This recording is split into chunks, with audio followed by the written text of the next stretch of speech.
चंदनपुर नाम के एक छोटे से गांव में ढोला और उसके पिताजी रहा करते थे। ढोला एक बहुत ही भोला भाला और मासूम लड़का था। उसकी सादगी और नासमझी ऐसी थी कि गांव वाले उसका मजाक उड़ाया करते थे और उसे एकदम बेवकूफ बना दिया करते थे। बेटा ढोला जाकर 1 किलो आटा लेकर आ जा। सारा आटा खत्म हो चुका है, रोटी बनानी है और कुछ बचा ही नहीं घर में। ठीक है पिताजी, मैं अभी जाता हूँ, दुकान यहाँ पास में ही तो है। अरे ढोला रुक, जरा आटा लेते वक्त थोड़ा ध्यान रखना, अच्छी क्वालिटी का लेना। पिछले बार जो लिया था वो ठीक नहीं था। ढोला आटा लेने चला जाता है। अर्जुन अपने दोस्त मोहन के साथ खड़ा होता है, तभी उसे ढोला आते हुए दिख जाता है। अरे वह देखो, ढोला आ रहा है, अभी उसका बेवकूफ बनाते हैं। अरे ढोला कहाँ जा रहा है भाई? अर्जुन भाई, पिताजी ने कहा है कि 1 किलो आटा लेकर आना, तो मैं बस वही लेने जा रहा हूँ। अरे ढोला रुक जरा, तेरे पिताजी ने आटा नहीं चावल मांगे हैं, तूने शायद गलत समझा। अरे भाई, पिताजी ने तो साफ साफ आटा कहा था, मैंने खुद सुना था उनकी बात। अरे नहीं ढोला, तेरे पिताजी ने तुझे चावल मंगा है और तू चावल ही लेकर जा, वरना तो खामा खा तुझे फिर से बेवकूफ समझेंगे। ढोला दुकानदार से चावल लेकर अपने घर चला जाता है। फिर जैसे ही उसके पिताजी देखते हैं कि वह आटे की जगह चावल लेकर आ गया, वह उससे पूछते हैं, अरे ढोला, माँ ने तो तुझे पहले ही कहा था कि आटा लेकर आना है, तो तू चावल क्यों लेकर आ गया? अरे पिताजी ने तो मुझसे कहा था कि आपने चावल मांगे हैं, तो मैं चावल ही लेकर आ गया। ढोला के पिताजी आकाश ढोलक को देखकर बहुत ही दुखी होते थे, क्योंकि वह बिल्कुल भी समझदार नहीं था। कुछ समय बाद पूरे गांव में भयानक सूखा पड़ जाता है। बारिश का नामो निशान तक नहीं रहता। आसमान से एक बूंद पानी भी नहीं गिरता। सारे तालाब, कुएं और नदियां सूख जाते हैं। पेड़ पौधे मुरझा जाते हैं और खेत बंजर हो जाते हैं। गांव के सभी लोग पानी के लिए तरसने लगते हैं। प्यास से उनकी हालत खराब होने लगती है।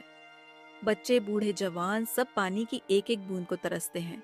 ऐसे में गांव का एक सेठ, जिसकी जमीन पर किसी चमत्कार से थोड़ा पानी बचा रहता है, वह उस पानी को ऊंचे दामों पर बेचना शुरू कर देता है। सेठ जी, पानी भी कोई बेचने की चीज होती है क्या? ये तो ऊपर वाले की देन है, प्रकृति का वरदान है जिसे सबके लिए खुला होना चाहिए। आप इसे क्यों बेच रहे हैं? ये पानी आपकी मेहनत से नहीं भरा, ये तो बारिश का पानी है। अरे मोहन, ये मेरी जमीन पर है तो मेरा हक हुआ ना, और मैं अपनी चीज का जो मन करे वो कर सकता हूँ। अगर पानी चाहिए तो दाम चुका, वरना आगे बढ़। बहुत लोग लाइन में खड़े हैं खरीदने के लिए। सेठ जी, ये सब सूखा पड़ने की वजह से हो रहा है। अगर कुएं, तालाब और नदियां भरी होती तो कोई आपसे पानी क्यों खरीदता? आपने हमेशा अपने फायदे के बारे में सोचा, गांव की भलाई के लिए कभी कुछ नहीं किया। लेकिन याद रखिए, ऊपर वाला सब देख रहा है। देख मोहन, मुझे ज्ञान मत दे। ये दुनिया पैसा समझती है, भावनाओं से कोई पेट नहीं भरता। मैं धंधा कर रहा हूँ। मोहन सेठ से एक घड़ा पानी लेकर चला जाता है। अरे बेटा ढोला जा, सेठ जी के यहाँ से पानी लेकर आ। जब तक पानी नहीं आएगा तब तक खाना नहीं बनेगा। लेकिन पिताजी, सेठ जी बहुत महंगा पानी बेच रहे हैं, हमारे पास पैसे भी ज्यादा नहीं है। बेटा, गरीब आदमी के पास कोई और चारा नहीं होता, पानी तो चाहिए ही, चाहे जैसे भी आए। अगर आज पानी न लाए तो खाना कैसे बनेगा? पिताजी, ये कितना बड़ा अन्याय है। जो चीज सबकी है उसे सेठ जी अपनी जागीर समझकर बेच रहे हैं। अगर हमारे कुएं, तालाब न सूखे होते तो हमें उनकी दुकान पर जाने की जरूरत ही न पड़ती। ढोला पानी लेने चला जाता है। अरे सेठ जी, एक घड़ा पानी दे दीजिए। कितने का दिया है? एक घड़ा पानी 10 का दिया है। अरे सेठ जी, रुकिए जरा, ये क्या माजरा है? कल ही तो आपने मेरे हाथ में एक घड़ा पकड़ाया था, और वो भी 5 रुपए में। आज सुबह सुबह दाम दोगुना कैसे हो गया? 10 का कैसे कर दिया? ये तो सरासर अन्याय है। अरे भाई, अन्याय व अन्याय चिल्लाने से कुछ नहीं होगा। सुनो तो सही, पानी खत्म हो रहा है, समझे? टैंकर की आवाजाही कम हो गई, नदियां सूख रही हैं, कुएं बंजर हो गए हैं। ऐसे में दाम तो बढ़ेंगे ही। कल 5 का था, आज 10 का है। ये बाजार का नियम है, मेरी मजबूरी है। लेना हो तो लो, वरना और लोग बेकरार खड़े हैं। ढोला घड़े में पानी लेकर घर आ जाता है। पिताजी, खाना तो किसी तरह बन ही जाएगा, लेकिन खेतों का क्या? पूरा खेत सूख चुका है। हरियाली तो जैसे हमसे रूठ ही गई हो। अगर पानी नहीं पड़ा तो इस बार फसल बिल्कुल बर्बाद हो जाएगी। बेटा, हालात तो सच में बहुत खराब हो चुके हैं। पहले जब सूखा पड़ता था तो पास के गांवों से मदद मिल जाती थी, लेकिन अब तो वहां भी पानी का अकाल पड़ चुका है। कुछ ही दिनों में सेठ के तालाब का पानी भी पूरी तरह सूख गया था, जिसके चलते अब पूरे गांव को पानी की भारी किल्लत से जूझना पड़ रहा था। हालात दिन ब दिन बदतर होते जा रहे थे कि सामने रोजमर्रा की जरूरतों के लिए पानी जुटाने की बड़ी चुनौती खड़ी हो गई थी। इस गंभीर समस्या से निपटने के लिए सरपंच ने तुरंत एक कदम उठाया और सभी गांव वालों को एक सभा के लिए बुलाया ताकि इस संकट का कोई हल निकाला जा सके। हम सभी को पता है कि सेठ के तालाब का पानी भी अब खत्म हो चुका है। हालात दिन ब दिन बदतर होते जा रहे हैं। अब अगर हमने कुछ नहीं किया तो हमारा गांव भी इतिहास बनकर रह जाएगा। हमें कोई न कोई हल निकालना ही होगा। सरपंच जी, यह संकट तो पहले कभी नहीं देखा। खेत बंजर हो गए, मवेशी मरने की कगार पर हैं और लोग भूख प्यास से बेहाल हैं। कुछ न कुछ करना ही होगा, वरना हालात और बिगड़ जाएंगे। सरपंच जी, मैं सोच रहा हूं हमें उस रेगिस्तान की ओर जाना चाहिए जिसके बारे में हमारे बुजुर्ग कहते आए हैं। उन्होंने कहा था कि अगर पानी की असली खोज करनी हो तो वहां जाना होगा। हो सकता है वहां कोई ऐसा रास्ता मिले जिससे हमारा गांव बच सके। नहीं, वहां जाना सही नहीं होगा। क्या तुम्हें याद नहीं, हमारे पड़ोसी गांव के कुछ लोग भी वहां गए थे, पानी की आस में निकले थे, लेकिन आज तक वापस नहीं लौटे। वहां जाने का मतलब मौत को बुलावा देना है। पर सरपंच जी, हमें कुछ तो करना ही होगा। हाथ पर हाथ धरे बैठे रहने से पानी नहीं मिलेगा। अगर हम डरकर यहां बैठे रहेंगे तो एक दिन पूरा गांव ही खत्म हो जाएगा। कम से कम हमें कोशिश तो करनी चाहिए। तुम्हारी बात ठीक है, लेकिन अभी हमें इस बारे में बात नहीं करनी चाहिए। वक्त आने पर हम किसी न किसी को वहां भेज देंगे। तुमने देखा बहन, तालाब पूरी तरह सूख चुका है। अब हम पानी कहाँ से लाएंगे?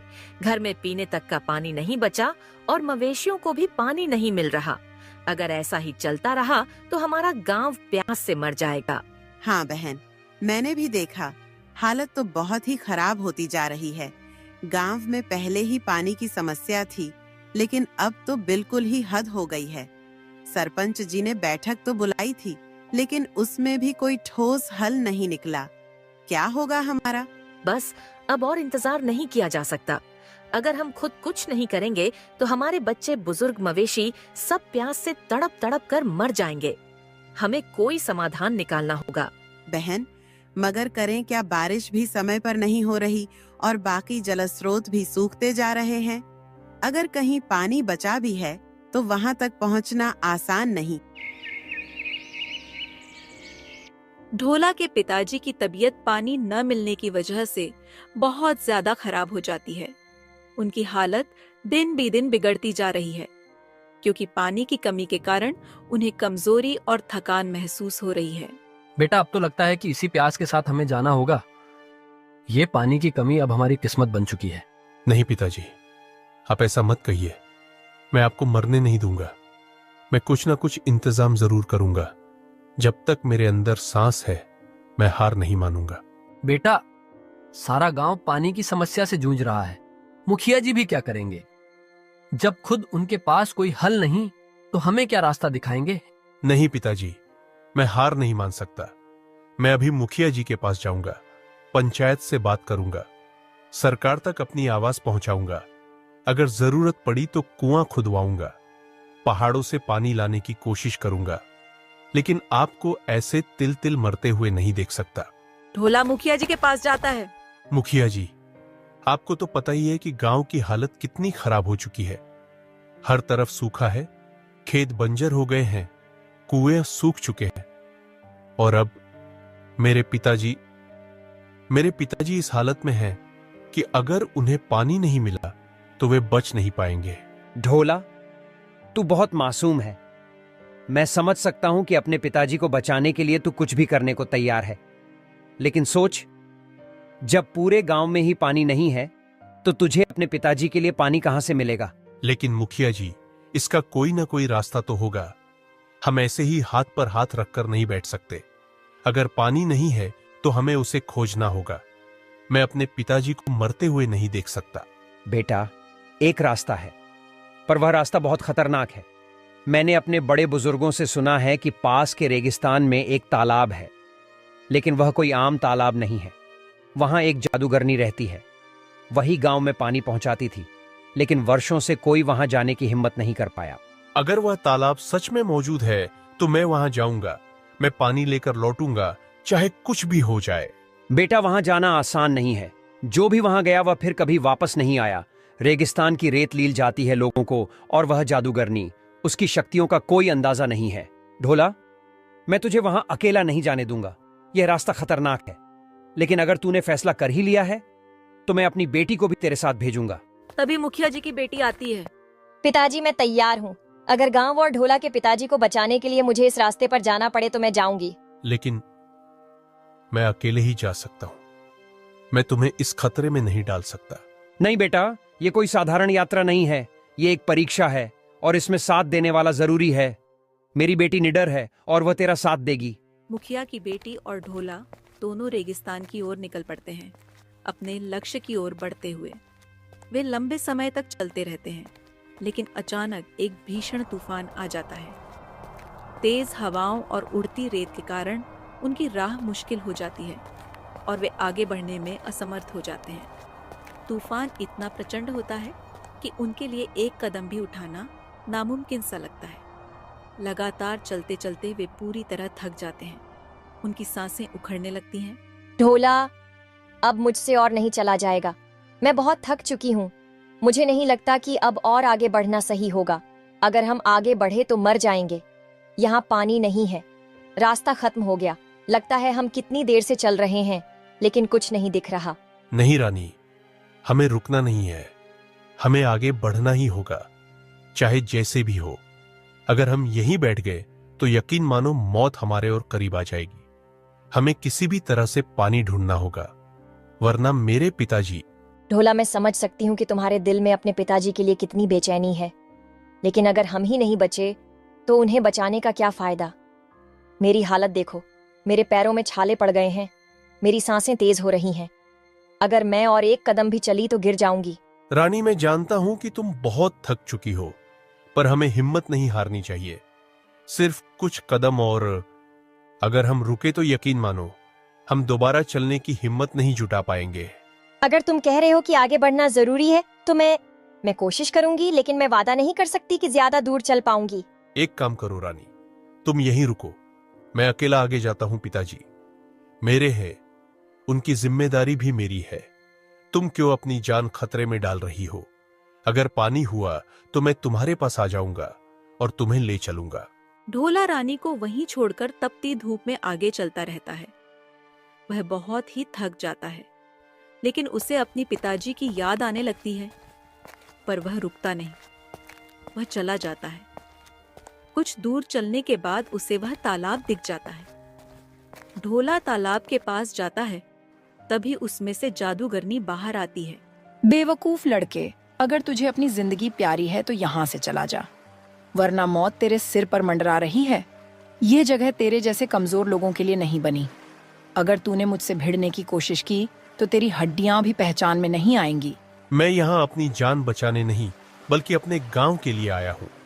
तुमने हमारे गांव का पानी क्यों रोक रखा है? मेरे पिताजी पानी की कमी से तड़प रहे हैं। अगर उन्हें जल्द पानी नहीं मिला तो उनका बचना मुश्किल होगा। तुम इंसान कभी नहीं सुधरोगे। तुम्हारे जैसे लोग पानी की कीमत नहीं समझते। पानी सिर्फ जीवित रहने के लिए नहीं, बल्कि एक अनमोल खजाना है, और तुम लोग उसे बर्बाद करते हो, बिना सोचे समझे बहा देते हो, यूं ही बेकार कर देते हो। मुझे यह बर्दाश्त नहीं, इसलिए मैं उन गांवों का पानी रोक देती हूँ जो इसकी कद्र नहीं करते। जादूगरनी, हमसे गलती हुई होगी, लेकिन प्यास से मरते हुए लोगों का क्या दोष? मेरा गांव अब पानी के बिना खत्म हो रहा है। बच्चे, बूढ़े, महिलाएं सब तड़प रहे हैं। मेरे पिताजी वो अब और नहीं सह पाएंगे। मैं तुमसे विनती करता हूं, हमें पानी दे दो। अगर तुझे पानी चाहिए तो बदले में तुझे अपनी जान मुझे सौंपनी होगी। अपनी जिंदगी दे देगा तो तेरे गांव को पानी मिलेगा। ढोला के चेहरे पर सन्नाटा छा जाता है। उसका दिल तेजी से धड़कने लगता है। उसकी आंखों के सामने अपने पिताजी की कमजोर हालत आ जाती है, सूखे होंठ, प्यास से तड़पता शरीर। वो जानता है कि उसकी जिंदगी उसके पिताजी से ज्यादा कीमती नहीं। कुछ देर तक वो गहरी सोच में डूब जाता है, फिर अचानक फैसला कर लेता है। ठीक है, जादूगरनी, अगर मेरी जान देकर मेरे गांव को पानी मिल सकता है तो मैं तैयार हूं। मेरी जान ले लो, लेकिन बदले में मेरे गांव को हमेशा के लिए पानी दे दो। मुझे नहीं लगा था कि तू इतना हिम्मती होगा। आम लोग अपनी जान बचाने के लिए कुछ भी कर सकते हैं, लेकिन तू अपने गांव के लिए मरने को तैयार है। यह दिलचस्प है। मेरे लिए मेरे पिताजी और मेरे गांव के लोग सबसे जरूरी है। अगर मेरी कुर्बानी से उनकी प्यास बुझ सकती है तो इससे बड़ी खुशी मेरे लिए कुछ और नहीं होगी। पर मैं यह चाहता हूं कि मुझे थोड़ी देर के लिए अपनी दोस्त से मिलना दिया जाए ताकि मैं उससे कुछ कह सकूं। ठीक है, जो तुम उसे मिलकर आ जाओ आखिरी बार। ढोला रानी के पास जाता। रानी, मेरे पिताजी से कहना कि उनका ढोला बेवकूफ नहीं था, हिम्मत वाला था। उसने अपने गांव के लिए अपनी जान कुर्बान कर दी, लेकिन कभी हार नहीं मानी। और गांव वालों से कहना कि पानी अनमोल है, उसकी बर्बादी ना करे, क्योंकि जिसे प्यास की सच्ची तकलीफ नहीं पता वो कभी उसका महत्व नहीं समझ सकता। नहीं ढोला, ये तुम क्या कर रहे हो? तुम ऐसे कैसे जा सकते हो? हम कोई और रास्ता निकाल लेंगे। प्लीज मत जाओ। रानी, तुम बहुत बहादुर हो। तुम्हारा बहुत बहुत धन्यवाद कि तुम मेरे साथ यहां तक आई। तुमने हर कदम पर मेरा साथ दिया, मेरी हिम्मत बढ़ाई। लेकिन अब मेरी राह अलग है। ढोला, अगर तुम नहीं रहे तो मैं कैसे रहूंगी? और तुम्हारे पिताजी, क्या तुमने सोचा कि उनका क्या होगा जब उन्हें पता चलेगा कि उनका बेटा उनके लिए अपनी जान दे चुका है? मैं जानता हूं रानी, ये आसान नहीं होगा, पर यह जरूरी है। अगर मैं अपनी जान देकर पूरे गांव को पानी दे सकता हूं तो यह सौदा बुरा नहीं है। और हां, मैंने तुमसे झूठ नहीं कहा। पानी मिल गया है, लेकिन इसकी कीमत मेरी जान है। इतना कहकर ढोला वहां से चला जाता है, अपने पीछे एक अनिश्चित भविष्य छोड़कर। उसी दौरान एक रहस्यमयी जादूगरनी प्रकट होती है, जिसके पास असीम शक्तियां थीं। उसने ढोला को अपने जादू के जाल में फंसा लिया और उसकी जान ले ली। लेकिन यह बलिदान व्यर्थ नहीं गया। ढोला की जान के बदले में जादूगरनी ने पूरे गांव को पानी का वरदान दे दिया। सूखे हुए गांव में चमत्कार सा हो गया। जहां कभी पानी की एक बूंद के लिए तरसते थे, वहां अब पानी की कोई कमी न रही। और उसने दुखी मन से ढोला के पिताजी को सारी बात बताई। उसने कहा, ढोला ने अपनी जान की कुर्बानी देकर पूरे गांव को पानी का तोहफा दिया है। उसका यह बलिदान हमें हमेशा याद रखना होगा। पिताजी की आंखों में आंसू छलक आए, लेकिन उन्हें गर्व भी हुआ कि उनके बेटे ने इतना बड़ा काम किया।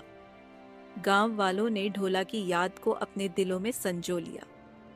उन्होंने एक साथ मिलकर प्रण किया कि अब पानी की एक बूंद भी बर्बाद नहीं कर